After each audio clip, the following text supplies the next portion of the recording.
Welcome to Ceretivity with Shandel, a podcast for the marketing community to connect and learn from each other. The information provided in this podcast is not financial advice. It is for entertainment purposes only. Any examples or strategies discussed are for illustrative purposes and do not guarantee results.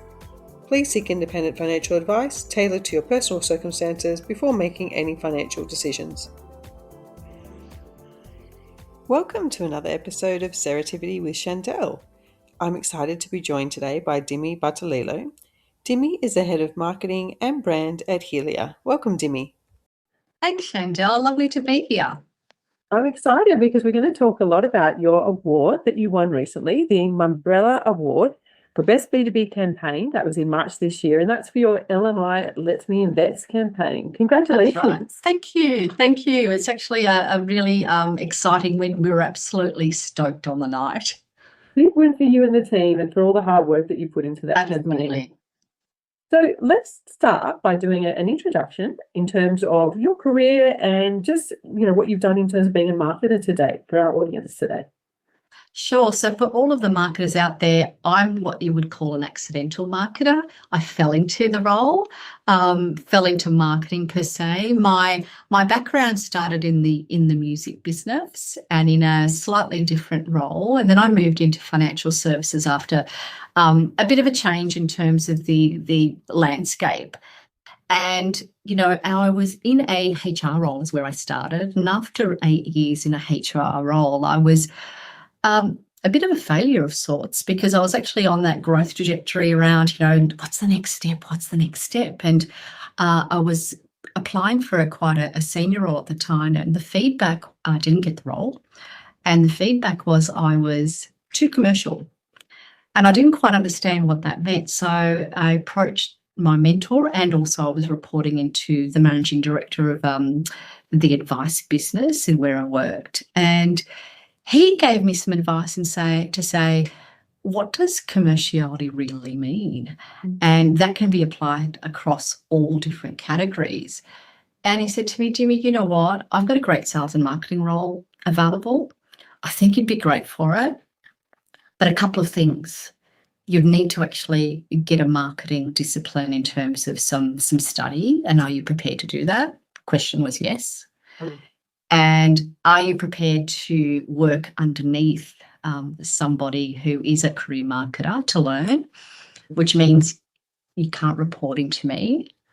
So you can't be on the leadership team. And I considered that and I said, yes. But the opportunity for me was to learn marketing from a seasoned marketer.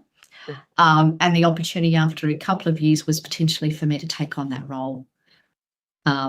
And they were all yeses. I took all of that opportunity. And 2 years later, I was sitting in the head of marketing role. Oh, wow. And that was 20 years ago. Good. Sometimes taking a sideways step or a step back is exactly what you need for your career, to do something that's more aligned. And sometimes hearing, you're not the right fit. You're not what we're looking for, but someone else may be looking for you. And so having the confidence to go, let's take a leap of faith. That's so true. And it's interesting, your experience to coming to marketing. I actually started in recruitment. And I would almost call myself a failed recruiter because I was too in it for people and what I can do to help them find their dream career. And it didn't really work in that role. And I loved writing and I loved the sales and business development side. And I ended up in marketing similarly to how you did. I worked under other marketers and built my career back from that. And really, I think it just adds to your marketing skill set to have those other experiences before that. It certainly does. And I think if you think about recruitment, if you think about HR, we are storytellers. We're actually still, empaths talking to people and the whole concept of storytelling and that human messaging. So to me, it's a nice entree. That's the way I saw it. And since then, obviously, lots of work in the digital marketing space, lots of work on campaigns and how you actually make, both a customer and also an employee impact. Absolutely. And your HR experience would just make you a stronger leader for your team as well, right? You've got all of those skills that you then bring to the table in terms of managing a team. That's right. So let's jump in and talk about the campaign, because I know when we spoke the other day, you said it was very much it's a team and a business effort. What drove the need for the campaign? What did you do in terms of coming up with the ideas, and who was involved, and what was the process? Sure. Oh, geez, it feels like it's ages ago. Let's go back in terms of, Helia, where I work. So Helia is a lending provider in terms of our vision is about accelerating financial well-being through home ownership. So we are Australia's first LMI provider, lenders mortgage insurance. So if I think about lenders mortgage insurance, for those that don't know what lenders mortgage insurance is, it is an insurance that protects the lender and not the borrower or the home buyer. And so therefore it's required in Australia if you have less than a 20% deposit. And so how it works is the home buyer or the borrower pays the fee, and it normally is added onto your loan, but the benefit goes to the lender by reducing their risk, because you're seen as a high risk in terms of being defaulting. So the problem statement we always have is there's two issues here. One, the mortgage brokers who are in front of home buyers and investors have a perception problem because they see it as a cost rather than an enabler. And it's how do they have that confidence to have that conversation when they're sitting in front of a client, a home buyer, and someone that's normally perplexed around the whole lending and buying journey. And then they get to a conversation around, well, if you don't have a 20% deposit, you need to pay an LMI fee. And they're suddenly further confused around, you've talked about a stamp duty fee, you've talked about all these additional costs, and now I'm also having this cost. And for home buyers, they may see it as a penalty. Because they don't have the 20% deposit. We also then have this further conundrum that it's seen as a cost.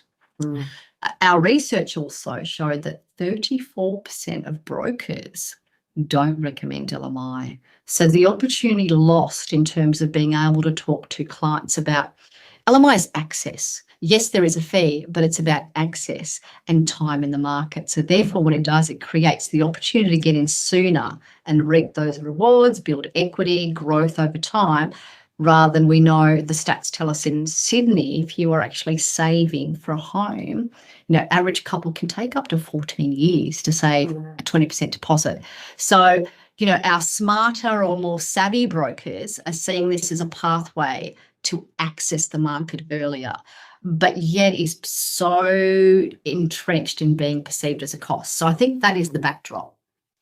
And so for me, it was how do we actually strip back? Because LMI can be complex, and how do we talk about LMI, not a product, but as access in a way that's humanistic, that's simple, and that actually really engages and makes an impact at the consumer or customer level. So that was, I suppose, where we started from.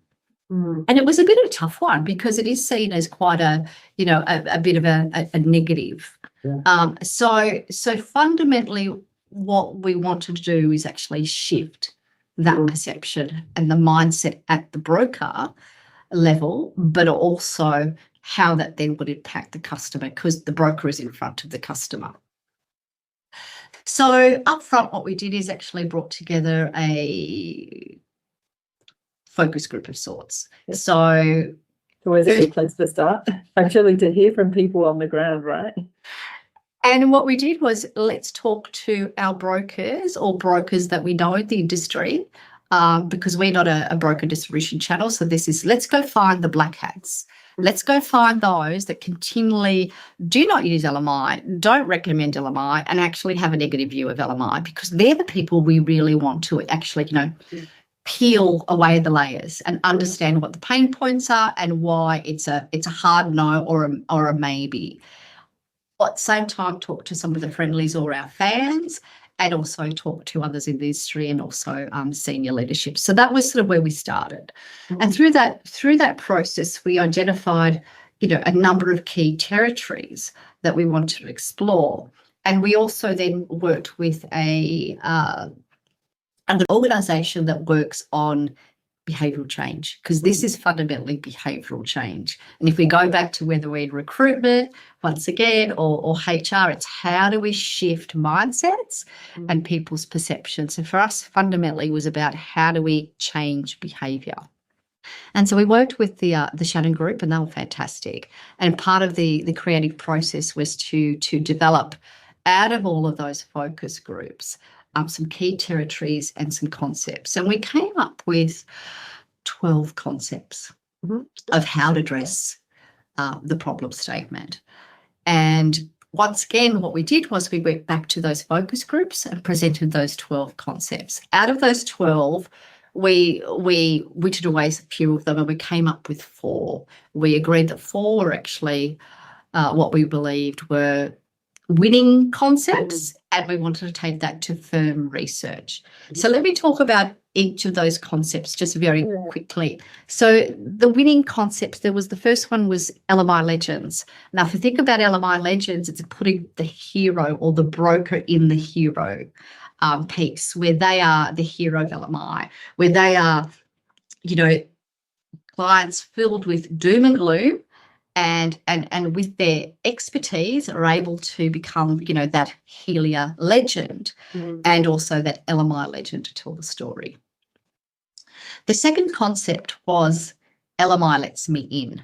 And so that was a nice play on the acronym LMI. LMI Lets Me In. It talked to access, talked to entry, and that sort of continual movement or momentum. And that was a really nice play. The other third concept was Make It Possible. And so in the Make It Possible concept, it was about thinking about the end game. So if we're talking about home ownership, I want to take daily walks near the beach. And so really thinking about, buying a house on the beach and having, family on the beach, or all that sort of stuff. So once again, quite emotional. They're all quite emotional. And the last one I thought was interesting, which was a bit of a, let's take the negative aspect and use that as a campaign sort of concept. So LMI is always considered as a last resort. And that's when we talk to brokers, they sort of said, I only bring it up if there's no other way. I'll talk about all the different ways to get into home ownership. We'll talk about whether we can use government schemes. We'll talk about whether we can use the bank of mum and dad, if mum and dad can actually loan some money, or, grandmother or something like that. And then when all of those options and different sort of options are off the table, LMI is the last resort, and I'll bring it up. And so we thought we'd lean into that. And so the concept that was there was not bad for a last resort, and showcasing maybe a family with the pool or the new house, etc. So out of all of those concepts, we took those 4 to research, developed basically some creative concepts, and then tested those with quite a considerable amount of brokers and lenders. And out of those, number 2, LMI Lets Me In, was the cream that bubbled up to the surface. And predominantly because it talked about opportunity, it talked about access, it talked about momentum. It had that sort of nice sort of entree in. And what I was doing when we were thinking about this campaign was always about campaign shelf life, that we could think about LMI Lets Me In. It was a nice way to talk to first home buyers because it gets them into the property.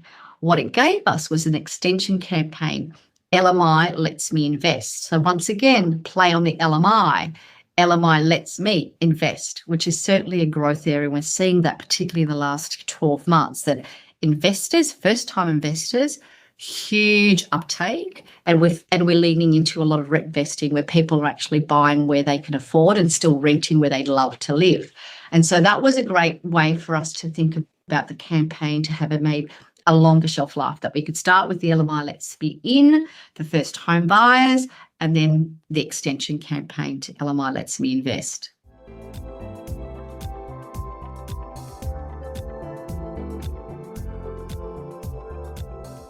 Dimi, that's really interesting what you said about your campaign and how you were able to inform the concepts that you put to market. One of the things that we talked about the other day, and I'm bringing this up specifically for some of our smaller business owners or marketeers who might be sitting there thinking, that's all well and good, but I don't have a budget for a campaign like that. You didn't throw huge budgets at this campaign, did you? It was something that you were able to achieve to a budget. Can you talk us through that a little bit?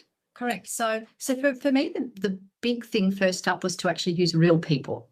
So it was critical for us to actually use real brokers, real lenders who were doing this, because we want to create a bit of FOMO.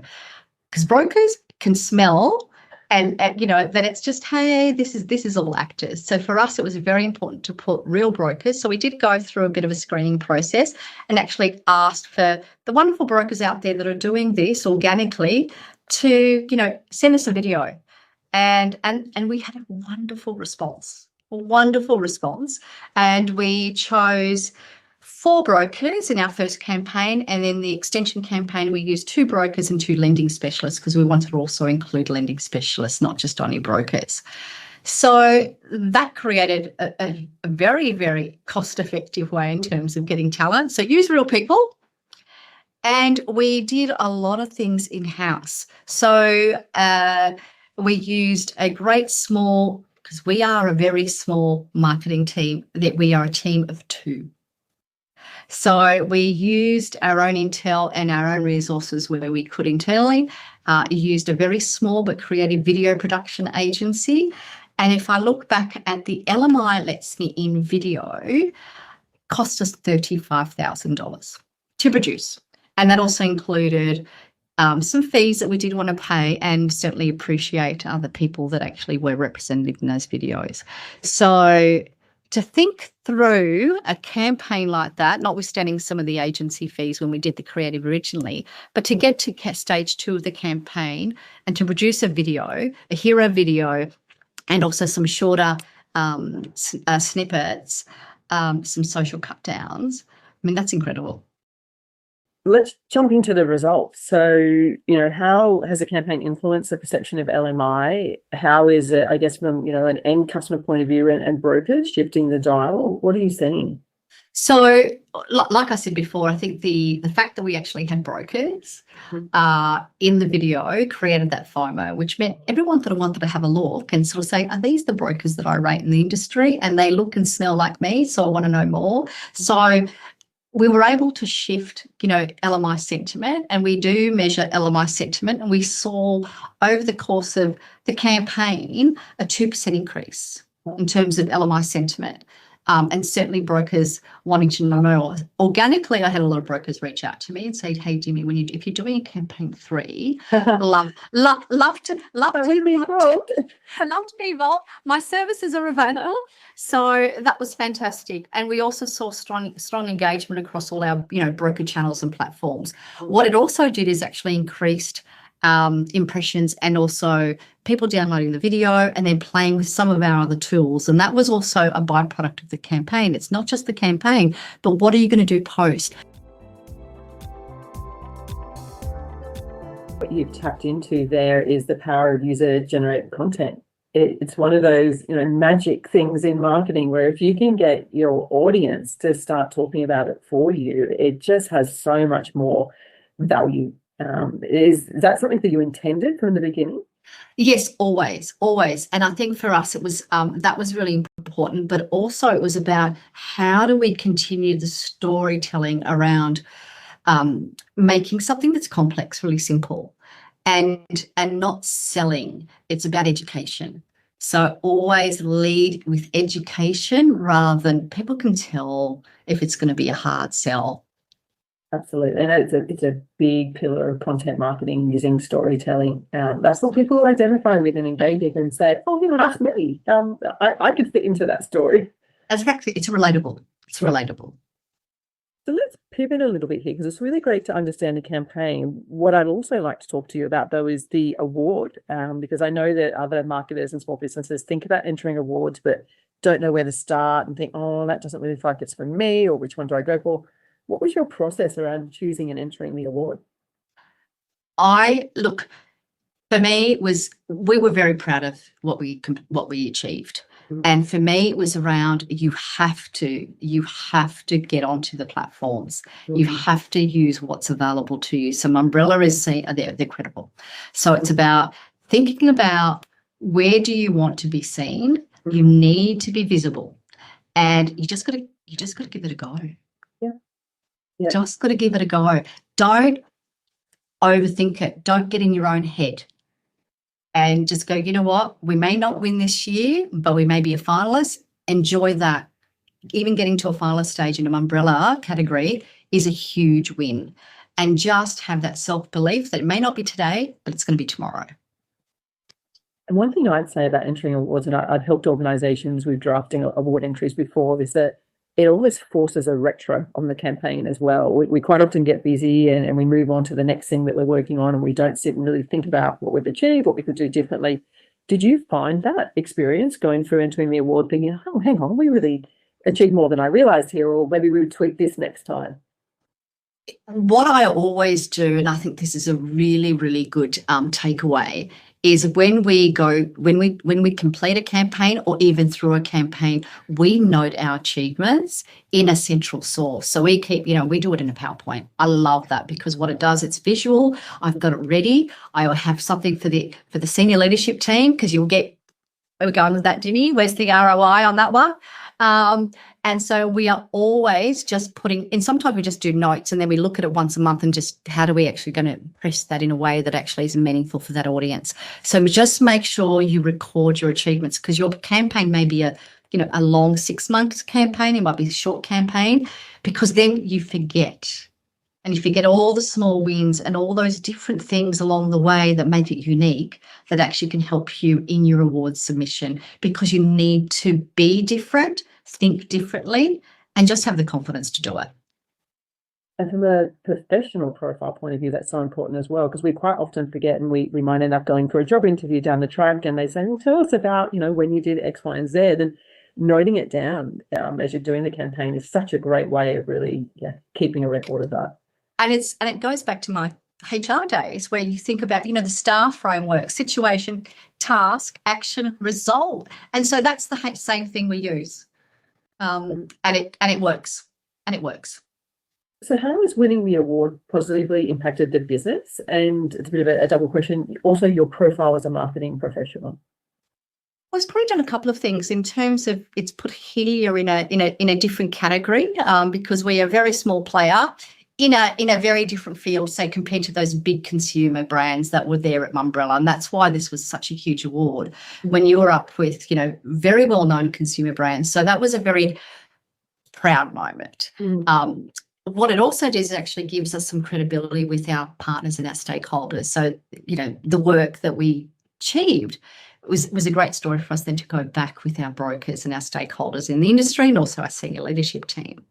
For me personally as a marketer, it's certainly elevated my profile. And even today's conversation is a consequence of the Mumbrella Award. So there you go. And you've got to lean into those. Like, do I like doing podcasts, generally? No. But here I am today giving it a go. I've had a few other organisations reach out to me to present at conferences, to be part of panels. So there are lots of opportunities by being visible as a marketer.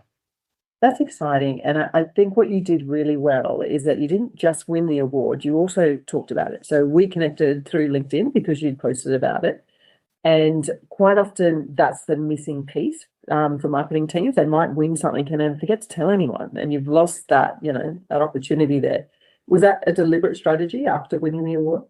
Absolutely. We're so good at amplifying our campaigns. We need to amplify the wins for us as marketers. So just to sort of summarize our conversation today, is there anything else that you would say to someone who, say, is running a small business and they're looking after their marketing, or a marketer working in an organization, about how you pull the campaign together and how you achieve that recognition for it? Any other tips that you give people? One of the tips is always self-belief and seeing the end game, because sometimes you can just be in the detail and continue to work on the campaign. You've got to make a call where you need to execute. So for me, it's always continually working on strategy, being creative and curious, but knowing at what point in time I need to execute, and doing that really well. And the other point that I would pull out that you've just mentioned is when you do have those wins and you're going through the campaign, putting it into a visual presentation to record it. I've quite often jotted down notes, but putting it into a PowerPoint is a really powerful way of them just being able to quickly and easily send it on to other people, right? Absolutely. And another little thing that we did with this campaign is we brought the whole business along. So we actually also did an internal campaign for our employees. There were quizzes, there were competitions, there were decals, there were posters. So they were part of the LMI Lets Me Invest campaign from day one. So they were also amplifying on their own LinkedIn networks and became part of the buzz. And that is something quite often that marketing teams forget as well. And it puts me in mind of a role I had with the Deco Group. I was the marketer for the Deco Group UK and I brand, but I was also part of internal comms. So whenever I was putting something out externally, it was also my job to write to the internal audience and say, hey, are you aware that we're doing this? And here are some key messages. So if you're talking about it, you feel confident. I think it's great that you married both of those up. Yeah, perfect storm. Yes. Dimi, it's been such a pleasure to talk to you today. I really appreciate hearing about the campaign and the candid comments that you've been able to share about how you actually pulled that together, showing us a little bit behind the curtain there, and also the award. And again, congratulations, very well deserved. Thank you, Shandel.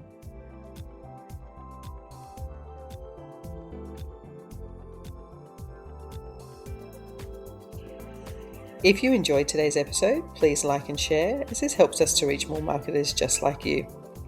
I'd also love to invite you to email me if you have any suggestions for future topics for episodes, or if you'd like to be a guest on Ceretivity with Shandel. Best way to reach me is shandel@ceretivity.com.au.